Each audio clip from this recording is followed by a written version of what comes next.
Waziri wa usalama wa Israel Katz ametangaza kuwa mkuu wa usalama wa Iran Ali Larijani amefariki dunia baada ya kuuawa katika shambulio la anga la usiku kucha. Vyombo vya habari vya Israel vinaripoti kuwa alishambuliwa akiwa na mwanawe akiwa mafichoni katika ghorofa ya pili. Waziri Katz alisema kuwa kamanda wa kikosi cha wanamgambo wa Basij kinachoogopwa pia aliuawa katika shambulio la usiku na akaliagiza jeshi kuendelea kuwasaka viongozi wa Iran. Ikithibitishwa, kifo cha Ali Larijani kitakuwa pigo kubwa kwa operesheni za vita vya Iran, kwani alikuwa amejitokeza kama kiongozi mashuhuru zaidi wa serikali. Asubuhi ya leo tumemwangamiza Ali Larijani. Ali Larijani ndiye kiongozi wa kikosi cha walinzi wa mapinduzi ambalo ni genge la majambazi linaloiongoza Iran. Pamoja naye pia tumemwangamiza kamanda wa Basij, wasaidizi wa majambazi hao ambao hueneza hofu na ugaidi katika mitaa ya Tehran na miji mingine ya Iran. Tunadhoofisha utawala huu kwa matumaini ya kuwapa wananchi wa Iran fursa ya uhuru. Japo haitakuwa rahisi, lakini tukiendelea na msimamo wetu, tutawapa fursa ya kuamua hatima yao mikononi mwao wenyewe.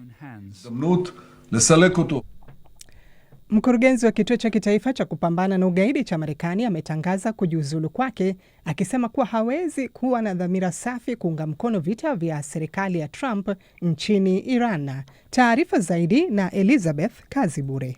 Katika barua kwa Rais Trump, Joe Kent alisema, nikimnukuu, Iran haileti tishio lolote la karibu kwa taifa letu, na ilikuwa wazi kuwa Marekani ilianzisha vita hivyo kutokana na shinikizo kutoka kwa Israel na kundi lake lenye nguvu la ushawishi nchini Marekani.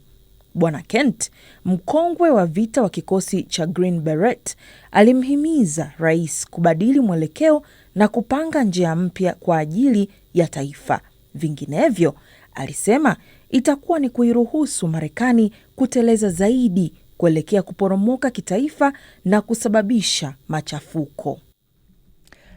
Rais wa Nigeria amewaamuru wakuu wa usalama kuelekea katika mji wa Maiduguri ulioko katika jimbo la Borno, ambapo watu wasiopungua 23 waliuawa katika shambulizi la bomu siku ya Jumatatu. Rais Bola Tinubu amelaani mlipuko hiyo, akitaja kuwa ni vitendo vya kukata tamaa vinavyowafanya wahalifu na makundi ya kigaidi kujaribu kueneza hofu.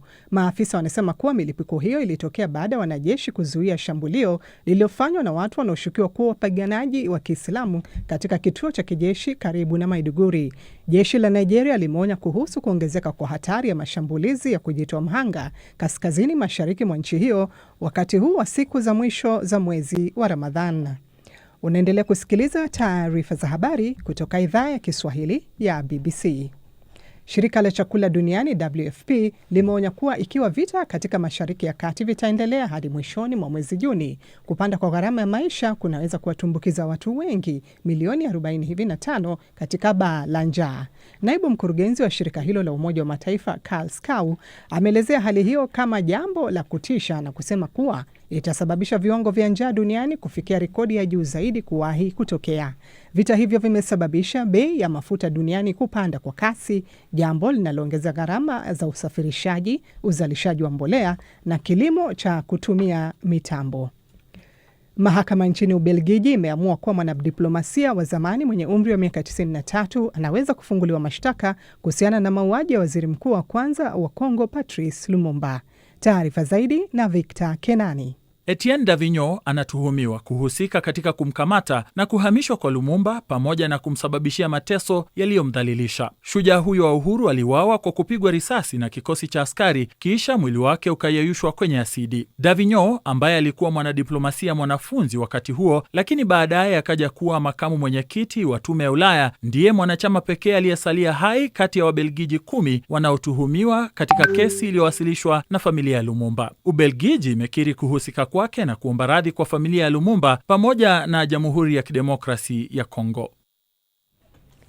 Na wanasayansi kutoka Australia na Uingereza wanasema kuwa bangi haina tija kama matibabu ya matatizo ya kawaida ya afya ya akili. Katika uchunguzi mkubwa zaidi wa aina yake, watafiti walibaini kuwa kuna ushahidi mdogo sana unaoashiria kuwa inaweza. Takriban watu 2500 walishiriki katika majaribio hayo ambayo yalichochewa na kuongezeka kwa matumizi ya bangi kama dawa ulimwenguni kote. Mmoja wa wataalamu walioshiriki katika utafiti huo alisema kuwa ingawa baadhi ya watu wanaweza kupata nafuu, hakukuwa na takwimu za kutosha kuthibitisha kuwa dawa hiyo inapaswa kutumika kama matibabu ya kawaida. Hii ni BBC. Msikilizaji, taarifa ya habari za dunia imesomwa na Isabela Mwagodi. Matangazo haya ya Dira ya Dunia yanapatikana kupitia FM, tovuti yetu bbcnewsswahili.com na kwenye ukurasa wetu wa Facebook BBC News Swahili. Ukiwa Uganda unaweza kuyategea sikio kupitia Voice of Karamoja na Voice of Muhabura.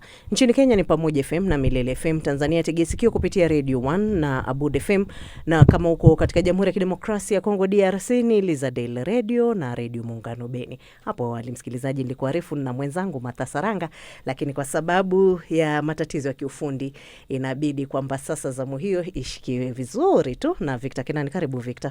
Shukran. Tunaanza na habari hii kwamba waziri wa ulinzi wa Israel Katz amesema mashambulizi ya usiku mmoja yameua mkuu wa usalama wa Iran Ali Larijani. Katz amesema vikosi vya Israel pia vilimuua afisa mkuu wa usalama na kamanda wa Basij Gholamreza Soleimani. Iran bado haijathibitisha kama Larijani na Soleimani wamewawa. Elizabeth Kazibure na maelezo zaidi. Milipuko mikubwa imekuwa ikitikisa katikati ya Tehran, huko Israel na Marekani zikiendelea na mashambulizi ya mabomu.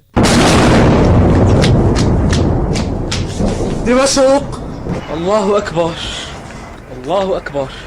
Jeshi la Israel linasema lililenga vituo vya kijeshi pamoja na maeneo ya kuhifadhi ndege zisizo na rubani, makombora ya ballistic na mifumo ya ulinzi wa anga. Katika eneo la Guba, Falme za Kiarabu inaendelea kuathirika zaidi na mashambulizi ya Iran. Kituo chake kikuu cha nishati huko Fujairah kilishambuliwa tena usiku. Mamlaka zimesitisha shughuli katika uwanja wa gesi wa Shah, mojawapo ya vituo vikubwa duniani, baada ya kushambuliwa mwanzoni mwa juma hili usiku. Viongozi zaidi wa Ulaya wamekataa ombi la Rais Donald Trump la kusaidia kulinda usafirishaji wa meli kupitia mlango bahari wa Hormuz ambao uko chini ya kizuizi cha Iran. Mkuu wa sera za nje wa Umoja wa Ulaya Kaja Kallas amesema hii si vita ya Ulaya. Rais wa Finland Alexander Stubb amezungumza na BBC. This was a surprise attack, so none of us. Huu ulikuwa ni uvamizi wa kushtukiza. Kwa hiyo hakuna mtu hata mmoja wetu aliyekuwa na taarifa kamili. Ndio maana pengine kungekuwepo na kusitasita pamoja na upinzani kidogo. Nadhani ninachotamani kuona kwa sasa ni juhudi zaidi za upatanishi wa amani